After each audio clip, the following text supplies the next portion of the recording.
नमस्कार, मैं हूं पूनम आपके साथ। आप देख रहे हैं सुपर न्यूज 24। ईरान और इजराइल के बीच छिड़ी जंग अब शायद थमने को है, या फिर ये सिर्फ सन्नाटा है तूफान से पहले का। डोनाल्ड ट्रंप ने सीज फायर का ऐलान किया, नेतन्याहू ने कहा मकसद पूरा हो गया, लेकिन ईरान ने सुबह ही इसे खारिज कर दिया और फिर दागी 6 बैलिस्टिक मिसाइलें। जी हां, आपने बिल्कुल सही सुना। सबसे पहले आपको पूरी कहानी सिलसिलेवार तरीके से बताते हैं। आज यानी 24 जून को अमेरिकी राष्ट्रपति डोनाल्ड ट्रंप ने एक तरफा सीज फायर का ऐलान किया। कहा सीज फायर अगले 6 घंटे में लागू होगा। फिर उन्होंने दोबारा पोस्ट किया, सीज फायर अभी से लागू होता है, कृपया इसे ना तोड़े। लेकिन कुछ ही देर बाद ईरान ने इजराइल पर एक नहीं, 2 नहीं, पूरे 6 बैलिस्टिक मिसाइल हमले किए।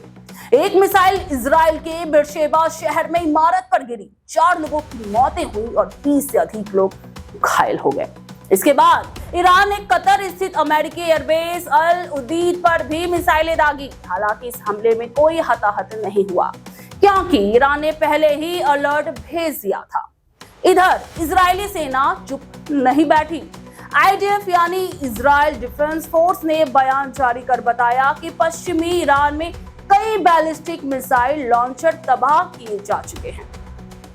वहीं नेतन्याहू सरकार ने कहा, हमने अपने सभी सैन्य उद्देश्य पूरे कर लिए हैं, लेकिन किसी सार्वजनिक मंच पर अब तक ना नेतन्याहू सामने आए हैं, ना कोई बड़ा मंत्री। इजराइल ने अब एयर स्पेस फिर से खोल दिया है, जो 3 घंटे तक बंद था। अब बड़ा सवाल यह है कि क्या ये युद्ध थमने जा रहा है या ये एक रणनीतिक ब्रेक है। ईरान के विदेश मंत्री ने ट्रंप के सीज फायर ऐलान को सिरे से खारिज कर दिया। उन्होंने साफ शब्दों में कहा, जब तक इजराइल हमले रोकता नहीं, ईरान भी नहीं रुकेगा, नहीं थमेगा। सवाल ये भी उठता है कि क्या सीज फायर सिर्फ अमेरिका के घरेलू राजनीति के लिए एक स्टंट मात्र था, या फिर वाकई में अब जंग की आग ठंडी होने वाली है। जर्मनी के चांसलर फ्रेडरिक मर्ज ने ट्रंप की सीज फायर घोषणा का स्वागत किया। कहा, अगर ये परमाणु हमलों के बाद की शांति है तो इसे कायम रखा जाना चाहिए। नाटो आज की बैठक में इसी मसले पर चर्चा करने वाले हैं। लेकिन इसी बीच एक और बड़ी खबर आई। इजराइल ने ईरान के एक और न्यूक्लियर साइंटिस्ट मोहम्मद रजा सदीगी की हत्या कर दी। अब तक कुल 18 ईरानी परमाणु वैज्ञानिकों को इजराइल मार चुका है। ये क्या वाकई सीज फायर की राह है, या फिर ये एक साइलेंट वॉर की शुरुआत है? एक और ट्रंप है जो सोशल मीडिया पर शांति की अपील कर रहे हैं, दूसरी तरफ मिसाइलें हैं जो साइलेंस तोड़ रही हैं।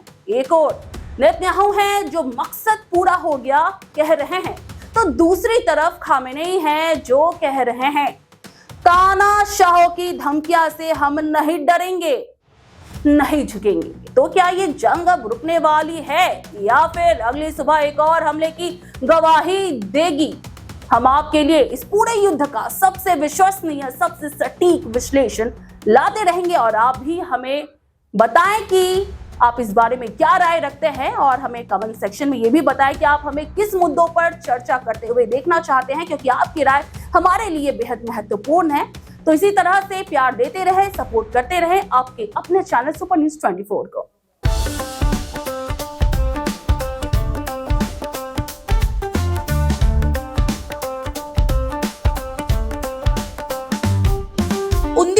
से चलती आ रही है एक कहानी, स्वाद की, परंपरा की और भरोसे की। शिराज गोल्डन रेस्टोरेंट, मलिक बाजार, कोलकाता। ये सिर्फ एक रेस्टोरेंट नहीं, बल्कि एक एहसास है, जहां बिरयानी में इतिहास की खुशबू है और मटन चाप में रूह बसती है। शिराज की बिरयानी मसालों से नहीं, मोहब्बत से बनती है। 3 पीढ़ियों की विरासत, दादा से पिता और अब बेटे तक। इसकी 5 शाखाएं हैं, VIP बाजार, अजय नगर, सॉल्ट लेक, चिनार पार्क और दिल में बसने वाला मलिक बाजार। अब मलिक बाजार शाखा बर्थडे सेलिब्रेशन के लिए भी उपलब्ध है।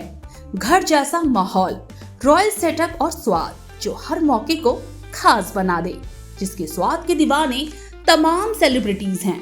दुर्गा पूजा पर हजारों लोगों की भीड़ जुटती है। और जुबान पर बस एक ही नाम होता है, शिराज का। शिराज का वादा, क्वालिटी, विरासत और वो स्वाद जो एक बार चख लिया तो कभी भूलेंगे नहीं। तो आज ही आए शिराज। पता है Mallick Bazar 135 Park Street behind neuro science hospital, Park Circus, Beniapukur, Kolkata, West Bengal 700017। Shiraz golden restaurant, स्वाद जो सिर्फ जुबान पर नहीं दिल में उतरता है।